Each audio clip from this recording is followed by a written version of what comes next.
Guys welcome to my YouTube channel. मैं C Shammi Saluja.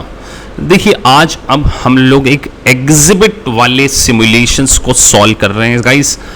पिछले lectures में, पिछले सिमुलेशंस की सीरीज में आप देखिए मैंने आपको जो सिमुलेशन सॉल्व करवाए थे वो रिसर्च बेस्ड थे। आज मैं आपको टास्क बेस्ड सिमुलेशन सॉल्व करा रहा हूँ जिसमें कि आपको एग्जिबिट्स गिवन होती है और एग्जिबिट्स के क्वेश्चंस को किस तरीके से, एग्जिबिट के सिमुलेशंस को किस तरीके से सॉल्व करना चाहिए, ये अपने आप में एक बहुत ही इंपॉर्टेंट रिक्वायरमेंट है। अगर लिटरली देखिए आप यूएससीपीए को पास करना चाहते हैं और सिमुलेशन अगर आपसे ना हो और आपने सिमुलेशन की सही तरीके से प्रैक्टिस नहीं की है, सिमुलेशंस आपको क्लास में सही तरीके से नहीं कराए गए, तो गाइज मैं आपको कोरे कागज पे लिख के दे सकता हूं कि आप यूएससीपीए पास नहीं कर पाएंगे। इसीलिए इस चैनल के थ्रू हम रेगुलरली सिमुलेशंस के मल्टीपल चॉइस क्वेश्चन को किस तरीके से सॉल्व करना है उसके बहुत सारे वीडियोस इस चैनल के थ्रू लाते हैं। तो गाइज अगर अभी तक आपने हमारे चैनल को सब्सक्राइब नहीं किया है तो प्लीज सब्सक्राइब द चैनल ताकि आपको यूएससीपीए के सारे सब्जेक्ट्स, फार, ऑडिटिंग, रेगुलेशन, बीसी, सभी इंपॉर्टेंट लेक्चर्स देखने को मिले, आपका नॉलेज अपडेट हो सके और किस तरीके से सिमुलेशंस करना चाहिए। तो एक सिमुलेशंस की सीरीज और बहुत डिफिकल्ट टॉपिक के कॉन्सेप्ट बिल्डिंग भी इस चैनल के थ्रू शेयर किए जाते हैं। और अगर आप यूएससीपीए की क्लासेस लाइव ऑनलाइन पढ़ना चाहते हैं तो आप नीचे डिस्क्रिप्शन बॉक्स में हमारा व्हाट्सएप नंबर है, हमारा मेल आईडी है, आप हमसे कांटेक्ट कर सकते हैं।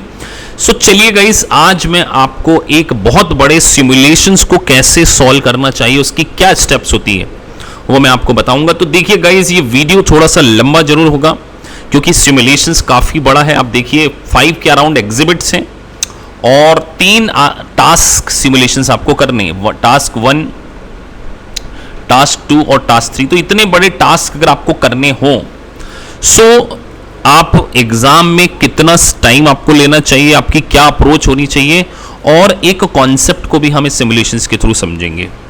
तो देखिए गाइस क्योंकि यूएससीपीए की एग्जाम में आपको 8 सिमुलेशंस करना है, 66 मल्टीपल चॉइस क्वेश्चन करना है, तो अगर आपकी सिमुलेशन में स्पीड नहीं है तो हो सकता है कि आपका पेपर भी छूट जाए और आप फर्स्ट अटेम्प्ट में पास भी ना, क्योंकि देखिए US CPA exam is a very costly. मेरे करंट बैच के स्टूडेंट्स जो इस वीडियोस को देख रहे हैं तो आप इस स्टेप्स को फॉलो कीजिए, आपके सिमुलेशंस बिल्कुल सही होंगे। स्पेसिफिकली सभी स्टूडेंट्स को मैं जो अभी फार सेक्शन रिसेंटली कंप्लीट किया है उनके लिए ये भी वीडियोस हैं और ये वीडियो यूट्यूब पे भी अपलोड किया जाएगा। तो आप बिल्कुल ध्यान से समझिए क्या स्टेप्स होनी चाहिए। मैं केवल यहाँ सिमुलेशन नहीं सॉल्व करने वाला हूँ, मैं आपको सिमुलेशंस के साथ साथ कॉन्सेप्ट को किस तरीके से हम समझेंगे उसको भी हम यहाँ पर सीखने वाले हैं। तो चलिए हम सीधे चलते हैं सिमुलेशंस की ओर। तो देखिए आपके पास एक सिमुलेशन है जिसमें कि आपको एग्जिबिट्स गिवन है। तो पहली स्टेप्स, आपको सबसे पहले एग्जिबिट डायरेक्ट नहीं खोल लेना है। पता चला आपने यहाँ एग्जिबिट खोल ली, सारी एग्जिबिट्स खोल ली, ऐसा नहीं करना। आपको सबसे पहला काम जो है एग्जिबिट्स को अच्छे से पढ़ना होगा और रिलेवेंट एग्जिबिट्स को किस तरीके से अंडरस्टैंड करें वो सारी चीजें हम सीखेंगे। तो पहले बता रहा हूं वीडियो काफी लंबा हो सकता है, तो पेशेंस के साथ देखिए। हमारे पास जो एग्जिबिट्स है उसमें 5 एग्जिबिट्स हैं, उसके अंदर आपको इंफॉर्मेशन मिलेंगी। तो चलिए पहले हम एग्जिबिट को ओपन करने से पहले हम समझते हैं कि हमें एक्चुअली में क्या करना है। Scroll down to complete all the part of this task. Karen company has significant amount of money in the trade account receivable. मतलब कहीं ना कहीं ये क्वेश्चन अकाउंट रिसीवेबल वाले चैप्टर्स में से हो सकता है। Using the exhibits provided determine that entries required to record the entries as requested below. As usual general entries हैं, इसलिए हम बेसिक फंडामेंटल की क्लासेस भी देते हैं और मैं आज आपको जनरल एंट्री के थ्रू भी एक्सेल पे भी इस क्वेश्चन को सॉल्व करूंगा और इस एग्जिबिट में भी। तो जनरल एंट्री का क्वेश्चन है, हमें इंफॉर्मेशन को बहुत कामली कूलली पढ़ना चाहिए। Select from option list provided whether the entity should be debited or credited. ठीक है सर, हमें डेबिट क्रेडिट करना होगा। Enter the corresponding debit or credit amount in the associated column. ठीक है, उसमें एंटर कर देंगे। Round all amount to the nearest whole number. Not all row in the table might be needed to complete each journal entry. So उन्होंने आपको एक information दी है कि सारी रो को कंप्लीट करना कंपलसरी नहीं है। चलिए, सो अब हम इस एग्जिबिट्स को पढ़ते हैं, और सबसे पहले हमें एग्जिबिट पढ़ने से पहले टास्क 1 को पढ़ लेना चाहिए कि टास्क 1 क्या बोल रहा है। सो मैं अपनी लाइव क्लास में भी बच्चों से एक बात बोलता हूं कि बेटा, जब कभी भी आप डेट्स और ईयर एक स्टार्टिंग पॉइंट है, आपको हमेशा पता होना चाहिए कौन सी डेट पर एंट्री पूछी। अगर आपने डेट को सही नहीं ढूंढा तो क्वेश्चन रॉन्ग करने की पहली स्टेप ही यही है कि आप अगर डेट सही नहीं देखते तो ईयर 5th के रिस्पेक्ट में एंट्री, जनरल एंट्री पूछ रहे हैं आपसे। For the selected account enter the general entry amount and whether the amount was debited or credited. तो आपके सामने बहुत सारी सेल है टास्क 1 में। अब इन सेल्स को हमने क्या करना है, भरना है, लेकिन उसके लिए हमें इंफॉर्मेशन चाहिए। तो टास्क 1 को कंप्लीट किए बिना टास्क 2 और टास्क 3 को पढ़ने का कोई सेंस नहीं होगा। हमेशा याद रखिए, टास्क बेस्ड सिमुलेशंस में कंटिन्यूसली ही चलना पड़ेगा आपको, और आपके दिमाग में घड़ी भी चल रही होगी 15 मिनट में एक सिमुलेशन सॉल्व करना है। लेकिन क्योंकि मैं यहां आपको एक्सप्लेन कर रहा हूं तो I will take more than 15 minutes.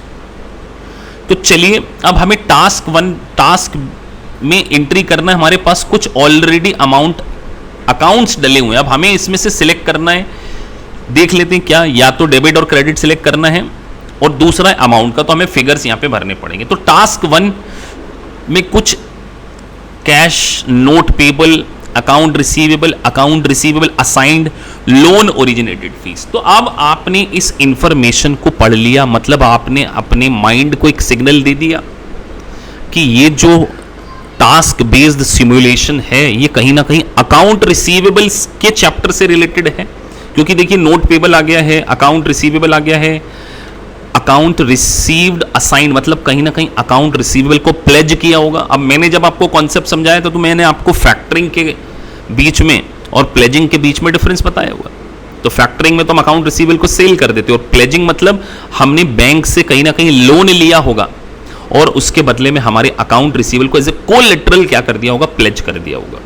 तो हमें कॉन्सेप्ट भी पता होने चाहिए। लेकिन अभी हमने सिर्फ इतना समझा कि सर ये वाला जो पूरा एग्जिबिट है, ये पूरा जो सिमुलेशन है, ये कहीं ना कहीं अकाउंट रिसीवेबल प्लेजिंग के कॉन्सेप्ट के ऊपर बेस्ड होगा। तो सबसे पहला काम हमने एग्जिबिट 1 को ही ओपन करना और इस एंट्री के रिस्पेक्ट में इंफॉर्मेशन ढूंढने की कोशिश करेंगे। चलिए, एग्जिबिट के लिए आपकी थोड़ी सी इंग्लिश ठीक ठाक होनी चाहिए, बहुत एक्सीलेंट नहीं है तो भी चल जाएगा।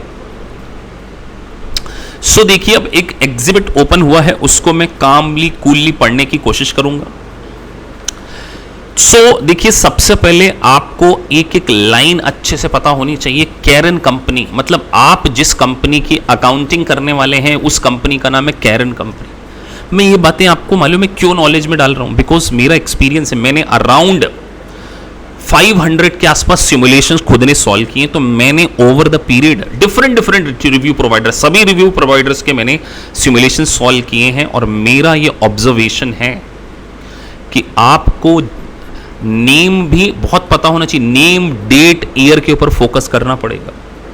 तो Karen company board of director meeting minutes February 28 year 5th, मतलब कैरन कंपनी की एक बोर्ड ऑफ डायरेक्टर की मीटिंग हुई थी। कब हुई थी सर? 28 फरवरी ईयर 5 को हुई थी, और इस बोर्ड मीटिंग्स के मिनट्स आपको दिए। तो मिनट्स में पढ़ लेते हैं, कुछ इंफॉर्मेशन हमें मिल सकती है, और जो इंफॉर्मेशन हमें मिलेगी हम उसको क्या करेंगे, यहां पर लिख लेंगे इस एक्सेल शीट में, ताकि आप प्रैक्टिस करते समय एग्जाम में भी आपको नोट शीट मिलती, वहां भी आपको ऐसी इंफॉर्मेशन लिख लेना चाहिए। हम पढ़ते हैं, board member present Calvin Pollack chairman. तो यहां पे कैल्विन पॉलेक एक चेयरमैन है, एंड्रू हैं प्रेसिडेंट हैं, तो अलग अलग नाम के लोग यहां पर हैं, तो ये नाम से हमें कोई लेना देना नहीं है। मीटिंग्स की प्रोसीडिंग्स होती है। Meeting called to order 3:03 PM on Monday February 28 year 5 by Calvin Pollack chairman of the board. तो मीटिंग्स हुई है, और मीटिंग में क्या डिसीजन लिए गए हैं, तो मीटिंग में जो डिसीजन लिए उसको हम पढ़ते हैं। उसके CFO presented the loan proposal, मतलब यहां पर एक loan proposal receive from Herb finance company after reviewing Karen's company trade account receivable, मतलब हमने एक हर्ब फाइनेंस कंपनी से, कैरन कंपनी ने क्या किया है, अकाउंट रिसीवेबल को फाइनेंस कराया। Herb finance company has agreed to provide company with $80,000। तो देखिए अमाउंट बड़ा इंपॉर्टेंट होता है, तो हाईलाइट करिए, सॉफ्टवेयर में ऑप्शन होता है हाईलाइट कर दिया कि 80,000 का हम क्या देने वाले हैं, लोन देने वाले हैं। लोन मतलब लिख रहे हैं ना, company is agreed to provide company $80,000 3 month note. तो नोट पेबल हमारी बुक्स में आएगा और 80,000 का लोन सैंक्शन होगा, ऐसा एक प्रपोजल लिखा गया। ठीक है सर, 80,000 का लोन है, ध्यान रखना। तो देखिए एक अच्छे स्टूडेंट की तरह आपने क्या किया, यहाँ लोन अमाउंट को लिख लिया, बाद में डिलीट कर देंगे सर, जरूरत पड़ेगी नहीं पड़ेगी तो। $80,000, सारे क्वेश्चन जनरली डॉलर में ही होंगे यूएससीपी के एग्जाम में। लिख लिया sir $80,000। The agreement would require $100,000 of the company's trade account receivable specifically identify. तो देखिए यहां पर बोल रहे हैं कि एग्रीमेंट में कंपनी के $100,000 कंपनी के ट्रेड रिसीवेबल स्पेसिफिकली आइडेंटिफाई। तो देखो इसको भी हाईलाइट कर रहा हूं मैं, आप अलग से नहीं लिखे तो यहां हाईलाइट कर सकते हैं। ठीक है, कंपनीज ट्रेड अकाउंट, ये हाईलाइट बड़ा इंपॉर्टेंट है, ये आपको एग्जाम में भी यूज करना है ताकि आप रिलेवेंट इंफॉर्मेशन को टाइम से ढूंढ सकें।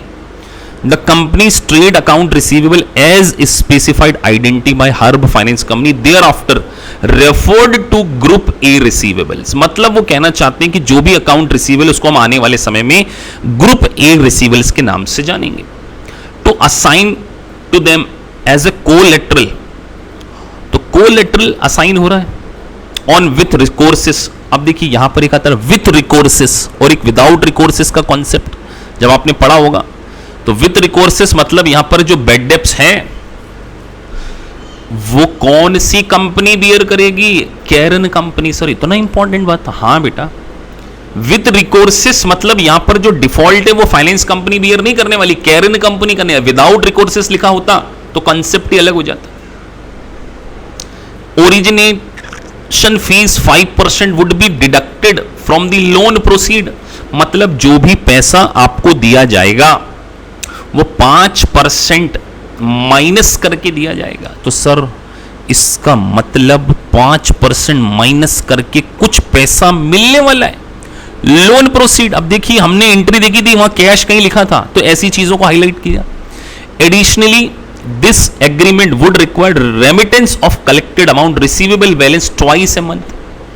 अब क्या बोल रहे हैं कि जो भी रेमिटेंस आएगा, जो भी रिसीवेबल्स से पेमेंट आएगा, agreement would require remittance of the collected account receivable balance twice a month. मतलब जो भी अकाउंट रिसीवेबल से पैसा आप रिसीव करेंगे, कैरन कंपनी उसको क्या कर देंगे, रेमिट कर देंगे। ठीक है sir. Herb finance company will be company monthly on the interest on unpaid balance of 12%। So unpaid balance के ऊपर जो भी पे होगा 12% इंटरेस्ट पेमेंट करने की बात हो रही है। तो सर इसको भी हाईलाइट कर लेते हैं कि कहीं इसकी जरूरत ना पड़ जाए। तो खास इंफॉर्मेशन को हमने क्या कर लिया, हाईलाइट कर लिया है। और मैंने आपको हमेशा बोला डेट, कौन सी डेट की बात हो रही है, 28 फरवरी। डेट्स जरूर हाईलाइट कर लो, ये मेरा एक्सपीरियंस है बच्चों कि आपको डेट की हमेशा जरूरत पड़ेगी। बाकी after much discussion Andrew president Mont motion to approve the motion passed unanimously. आपकी बोर्ड मीटिंग में रिजोल्यूशन पास हो गया है। Additional item are discuss, none were noteworthy. तो ठीक है ये सारी चीजें।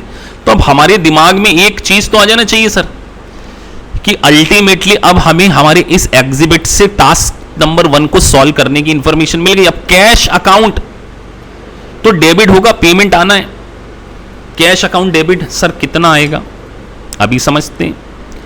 हमें पेमेंट कितना मिलने वाला है, हमने हाईलाइट किया था, आई गेस $80,000 था। यस, $80,000 मिलेगा, लेकिन उसमें से 5% कमीशन कट जाएगी। तो सर 80,000 का 5% कितना होता है बच्चों, 80,000 इंटू 0.5%। तो एक्सेल चलाते अच्छे से आना चाहिए। 4,000 माइनस करके 76,000 हम यहां क्या कर देंगे, लिख देंगे। लिख दिया सर। तो 76,000 कैश अकाउंट डेबिट कर दिया हमने। अब सर क्रेडिट क्या करें, तो हमने एक लोन ही तो लिया है, तो नोट पेबल आएगा, लेकिन नोट पेबल कितना आएगा, नोट पेबल आपका 80,000 से क्रेडिट होगा। इतना आपको पता होना चाहिए कि अल्टीमेटली उन्होंने फीस काट के दी है, लेकिन वो पेमेंट तो हमारा कितना मांगेंगे, हमसे 80,000 ही मांगेंगे। तो सर बाकी 4,000, अरे 4,000 हमारी फीस हो जाएगी। तो लोन फीस हमको दिया हुआ है 4,000, खर्चा डेबिट होता है सर, डेबिट कर दिया। तो देखिए केस स्टडी जैसे हैं, लेकिन इसका ये मतलब नहीं है कि अच्छा ये हम क्यों कर पाए, क्योंकि हम क्वेश्चन को बहुत अच्छे से पढ़ रहे हैं। अभी हमें अकाउंट रिसीवेबल, अब देखिए तो मैंने आपको फैक्टरिंग में समझाया हुआ है और प्लेजिंग में। तो प्लेजिंग में आपके अकाउंट रिसीवेबल क्या हो गए हैं, अब एक फाइनेंस कंपनी को असाइंड हो चुके हैं। कितने के थे सर, 100,000। तो आपकी बुक से अकाउंट रिसीवेबल क्रेडिट होके अकाउंट रिसीवेबल असाइनमेंट डेबिट हो जाएगा, क्योंकि आपकी बुक से अकाउंट रिसीवेबल को हम क्या कर देंगे, क्रेडिट कर देंगे, वो बुक से हटा देंगे सर। कितना हटा देंगे सर, जितने की अकाउंट रिसीवेबल थे, $1,00,000 सर। और ये क्या हो जाएगा, डेबिट हो जाएगा। कितने से, 1,00,000 से हमारा क्या हो जाएगा, डेबिट हो जाएगा। तो देखिए फर्स्ट पार्ट हमारा क्या हो गया, एब्सोल्युटली 100% करेक्ट हो गया। क्यों करेक्ट हो गया, क्योंकि हमें पहले कॉन्सेप्ट पता थे और लॉजिकली हम क्वेश्चन को कर रहे। देखिए मुझे टाइम लगेगा, क्योंकि मैं यहां पे आपको एक्सप्लेन कर रहा हूं कि आपको किस तरीके से कॉन्सेप्ट को बिल्ड करना चाहिए। तो ये हमने एग्जिबिट 1 को पढ़कर टास्क 1 को क्या कर लिया है, सॉल्व कर लिया। तो अब हमारे को एग्जिबिट 1 की हो सकता उतनी जरूरत ना पड़े, तो हमने हमारी इंफॉर्मेशन यहां लिख ली है कि सर हमारे, अब देखो एक गलती कई बार बच्चे कर जाते हैं, अपनी इंफॉर्मेशन लिख लो कि लोन कितना था सर, 1,00,000 का था, सॉरी 80,000 का था ना, और आपके AR जो थे वो कितने के हैं, जो असाइन में चले गए हैं वो हैं 1,00,000। अब ये हो चुके हैं, तो स्टेप बाय स्टेप चलनी पड़ेगी। अब मैं ये वाली एग्जिबिट्स को क्या कर रहा हूं, बंद कर रहा हूं, इस मैंने एग्जिबिट्स को बंद कर दिया। अब मुझे दूसरे टास्क पे जाना है। चलिए तो दूसरे टास्क की ओर चलते हैं।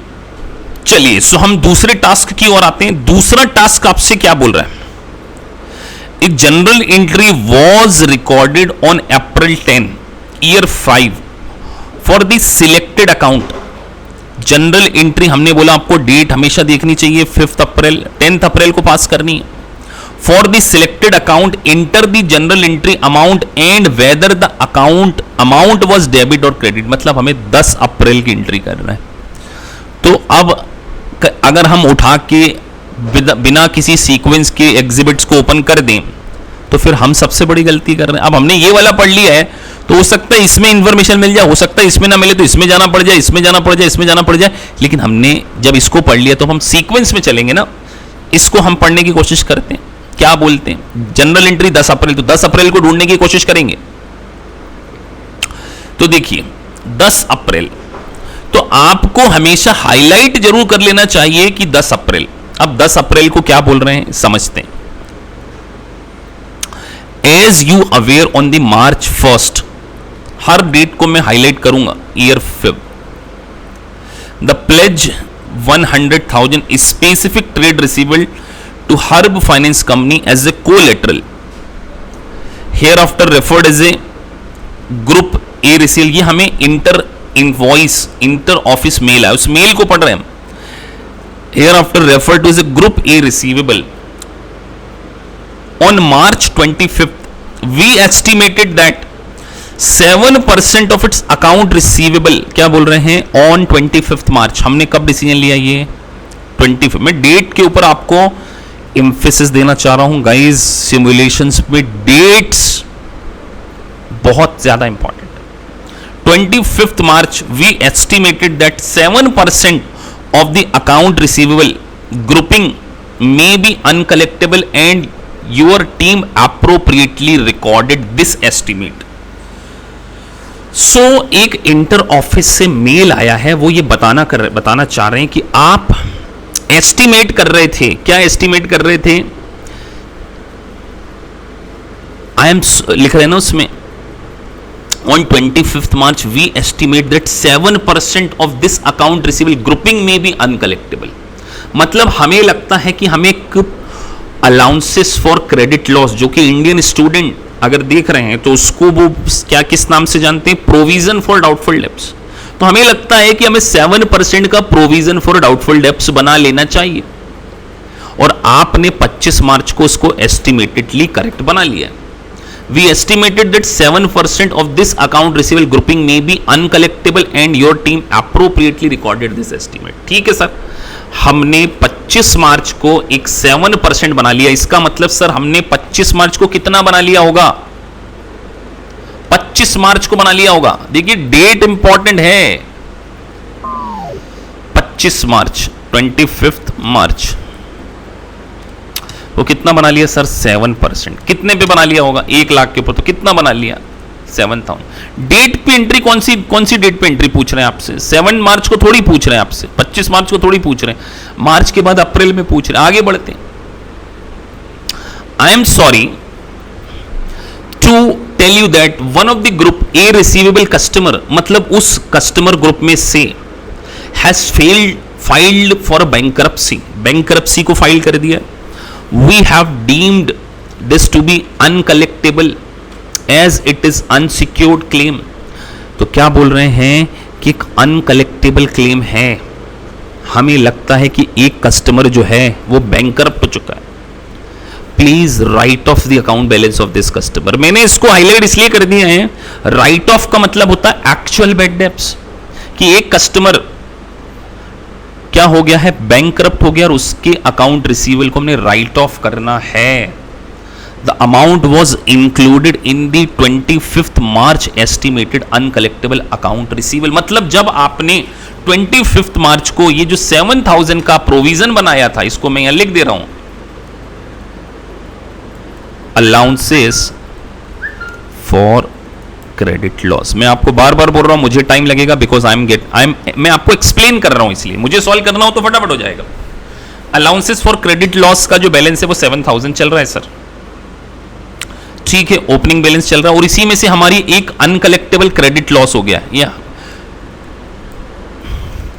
तो आपको एक अच्छे स्टूडेंट की तरह पहले से आपके अगर कॉन्सेप्ट क्लियर है ना स्टूडेंट्स, सो आपको तुरंत ये रियलाइज होना चाहिए कि जब क्रेडिट लॉस होता तो एक जनरल एंट्री पास होती है। ध्यान रखिए, क्रेडिट लॉस अगर आपका ऑलरेडी प्रोविजन बना हुआ, एक होती है डायरेक्ट रिटर्न मेथड और एक होती है अलाउंसेस मेथड। इसका मतलब अगर क्रेडिट लॉस हुआ है, एक्चुअल बैड डेब्ट्स हुई, तो जनरल एंट्री क्या होगी आपको पता है, जनरल एंट्री होगी, अगर आपने मेरी अच्छे से क्लासेस पढ़ी, करंट स्टूडेंट्स के बारे में बात करता हूं, प्रवनीत, एलिजाबेथ, यश, अनमोल, सो मेनी स्टूडेंट्स, आप ध्यान रखिए, मैंने आपको हमेशा ये सिखाया है कि अगर क्रेडिट लॉस की एंट्री हमें क्या करनी पड़ती है, हम सीधे अलाउंसेस अकाउंट को डेबिट करते, मैंने आपको सिखाया हुआ है। और जो स्टूडेंट ने मेरा एक यूट्यूब पे वीडियो भी डाला है अलाउंसेस का, यूएससीपीए, उसको भी आप रेफर कर सकते हैं। 2 अलाउंसेस अकाउंट डेबिट, 2 क्या करें सर, अलाउंसेस को डेबिट करने के बाद हमने यहां पर अकाउंट रिसीवेबल, जो कि हम क्या कर चुके थे, असाइंड कर चुके थे, उसको क्रेडिट करना है। मतलब अलाउंसेस अकाउंट डेबिट होगा, 2 अकाउंट रिसीवेबल असाइंड को क्रेडिट करना है। तो सर अलाउंसेस में एक्चुअल बैड डेब्ट्स के बारे में बात कर रहे हैं, तो एक्चुअल बैड डेब्ट्स ढूंढनी पड़ेगी, पढ़ते हैं अभी आगे। We have also determined that our original estimate of 7% was low and have revised our estimate of the account receivable grouping assigned to Herb Finance Company to 12% that may be uncollectible। हम ये decision 10 अप्रैल को ले रहे हैं sir, date कि हमने जो estimate किया है वो 7% नहीं, अब वो 12% हो गया है। तो सर इसका मतलब पहले से 7,000 जो बना था, अब 12% हमको 5% से बढ़ाना है। तो जो रिवाइज्ड एस्टिमेट है, कॉन्सेप्ट नहीं क्लियर होंगे कभी सिमुलेशन समझ नहीं पाएंगे बच्चों। इसीलिए बोलता हूं बेसिक क्लास जो हम ऑर्गेनाइज कराते हैं उसको बहुत अच्छे से पढ़िए, और अलाउंसेस वाला लेक्चर हम बहुत स्पेसिफिकली लेते हैं। तो 12% आपको बनाना है, ठीक है, 12% बनाएंगे सर। अब यहां पर बात हो रही है कि 12% आपको क्रिएट करना है, 12%।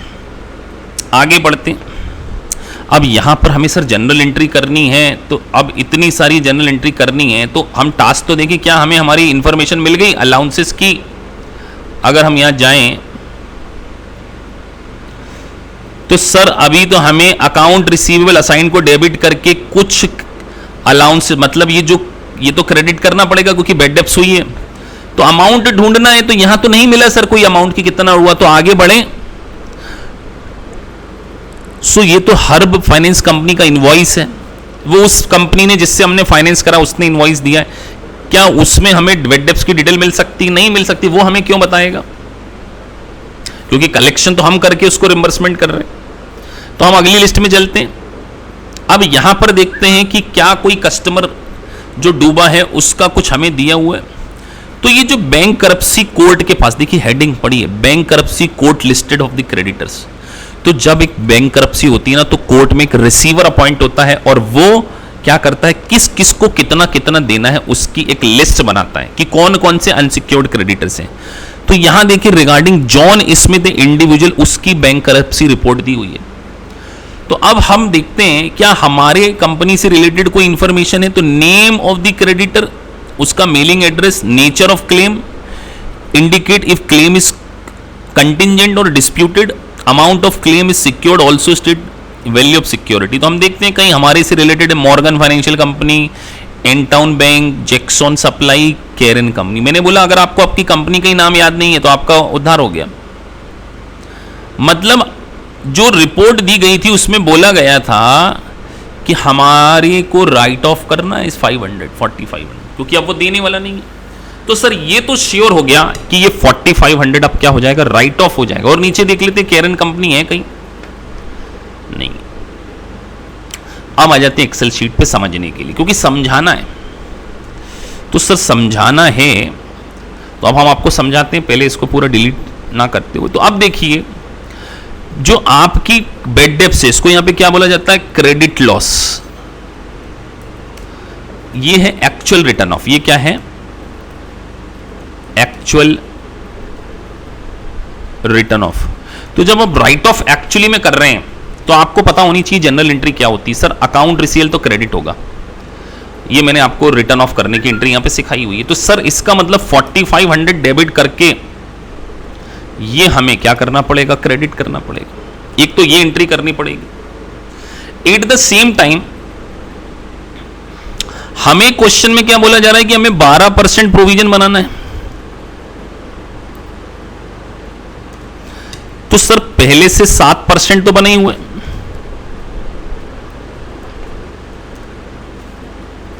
तो 7% पहले से बना हुआ है। मतलब अगर हम देखें तो 1 लाख का 7% 7000, और अगर 1 लाख का 12% कितना होता है, 12000। ये 12000 लिख लेते हैं। और यहां कितना, 7000। मतलब एडिशनली हमको क्या करना पड़ेगा,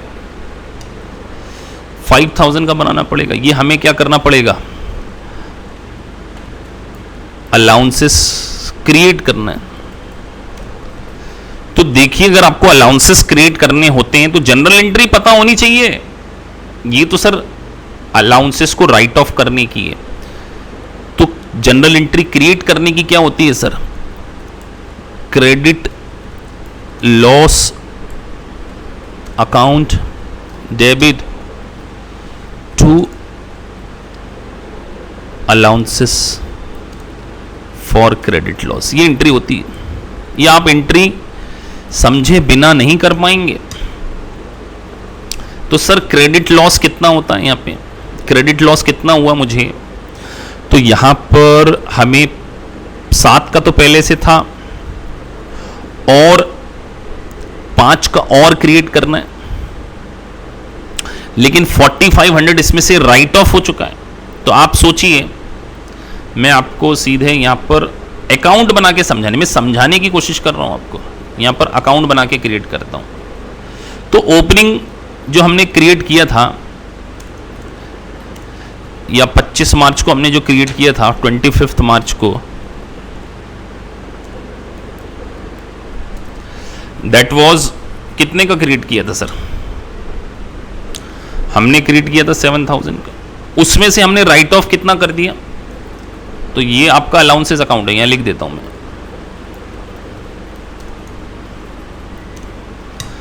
अलाउंसेस अकाउंट जो है वो 25 मार्च को हमने 7 था, उसमें से हमने राइट ऑफ कर दिया होगा, तो to account receivable write off किया होगा सर। कितना किया है? 4500 हमने निकाला ना, 4500। अब हमें क्रिएट कितना और करना चाहिए, तो हमें बोला गया 12,000, तो यहां हमें रखना कितना है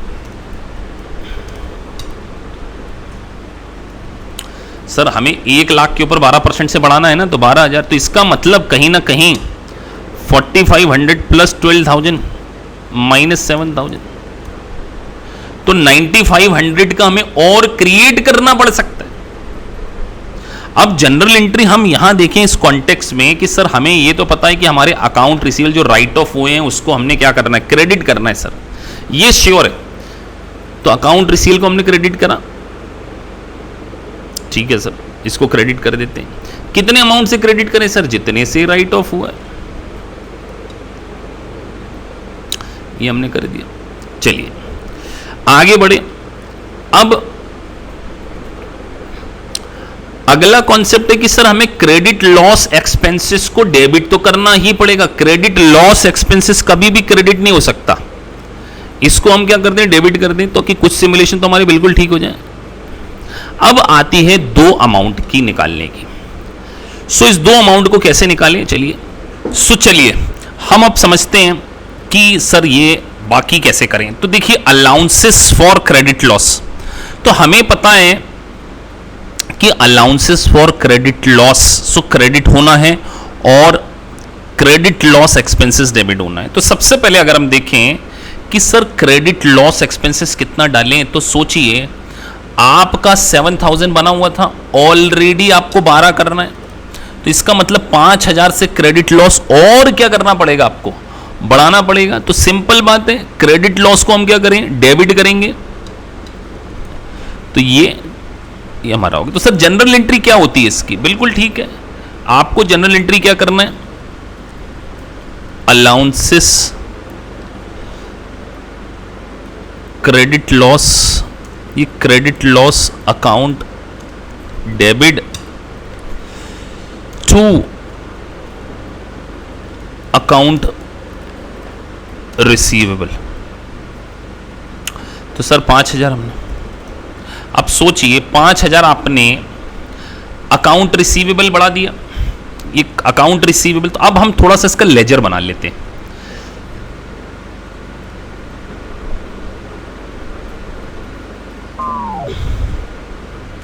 सर इसका लेजर बना लेते हैं। तो ये 7,000 है, इस 7,000 में से कितना हो गया, 4,500 राइट ऑफ हो गया। तो सर 7,000 माइनस 4,500 राइट ऑफ हो गया, तो 2,500 अभी भी बैलेंस बचा हुआ है। अब आप नोटिस कीजिए, आपको जो करंट ईयर में आपने जनरल एंट्री क्या पास करी है, अकाउंट रिसीवेबल को क्रेडिट करके अलाउंसेस को आपने क्या किया, सोचिए, मैं ध्यान से बोल रहा हूं, अच्छे से ध्यान से सुनना। अलाउंसेस को आपने क्या किया है, यहां पर डेबिट किया है। कितने से डेबिट किया है सर? अलाउंसेस को हमने डेबिट किया है सर पहले 4,500 से, और क्रेडिट कितने से किया है, क्रेडिट लॉस में सर क्रेडिट लॉस हमने किया है 5,000। तो नेट कितना बनाना पड़ेगा, यहां 500 का आपको क्या करना पड़ेगा, क्रेडिट करना पड़ेगा। तो सिंपल सी बात है सर, यहां पे 500 का क्या हो जाएगा, क्रेडिट हो जाएगा। तो डेबिट क्रेडिट आपका क्या हो जाएगा, यहां पे बराबर हो जाएगा कि, या आप डिफरेंस भी डाल सकते थे। चलिए अब आपसे क्वेश्चन अगला टास्क पूछ रहा है। तो अभी हमने क्या करा, जो है एग्जिबिट 1 को पढ़ लिया, इंटर ऑफिस मेल को पढ़ लिया, बैंकरप्सी लिस्ट को ले लिया। अब हमारे पास हार्बर फाइनेंस कॉर्पोरेशन की इनवॉइस है और इंटर ऑफिस मेमो है। तो अब इससे आगे बढ़ते हैं। तो हमारे पास indicate balance in each account listed as 1 May year 5 indicate whether the balance is debit or credit. चलिए तो अब हम पढ़ते हैं। हमें यहाँ पे बैलेंस डेबिट और क्रेडिट, तो सबसे पहले अकाउंट रिसीवेबल असाइंड। तो अब हम देखते हैं कि शुरू में हमारे अकाउंट रिसीवेबल कितने थे सर, 1 लाख के थे। मैं सबको डिलीट कर देता हूं ताकि आपको आसानी हो जाए इसको समझने में। तो ओपनिंग बैलेंस कितना था सर, ओपनिंग बैलेंस था अकाउंट रिसीवेबल का 1 लाख। राइट ऑफ कितना हो गया, बैड डेब्ट्स, जिसको कि हम रिटर्न ऑफ बोल दें। तो सर रिटर्न ऑफ हमने जो किया है वो 4500। अब अगर हमें कुछ रिसीव हो गया है तो वो हम क्या कर देंगे, यहां से माइनस कर देंगे। तो सर माइनस रिसीव चाहिए हमें, तो रिसीव के लिए हम निकालते हैं हमारे इंटर ऑफिस मेमो, यहां तो मिलेगा नहीं। तो देखिए आपको क्या बोल रहे हैं, ये inter office memo, an agreement with sign with the her finance company on March 1st, year 5, the proceed were deposited in the general checking fund of the original group. A receivable 70% have been collected. क्या बोल रहे हैं, ए receivable में से 70% हमको क्या हो चुका है, कलेक्टेड हो चुका है सर। तो सर 1 लाख का 70% आ चुका है, मतलब 70,000 सीधे और माइनस कर दें तो सर हमारा बैलेंस कितना बचा होगा, 25,500। तो क्या डेबिट बैलेंस कहलाएगा, वो 100% डेबिट बैलेंस कहलाएगा, अकाउंट रिसीवेबल है तो इसका बैलेंस हो गया डेबिट। तो यही एक केस स्टडी है, जो स्टूडेंट पहली बार देख रहे हैं हो सकता है उनको थोड़ा सा डिफिकल्ट लग रहा हो, लेकिन अगर आप लॉजिकली चलेंगे तो मुश्किल नहीं है। तो ये 25,500। चलिए सर अगला balance, allowances for credit losses.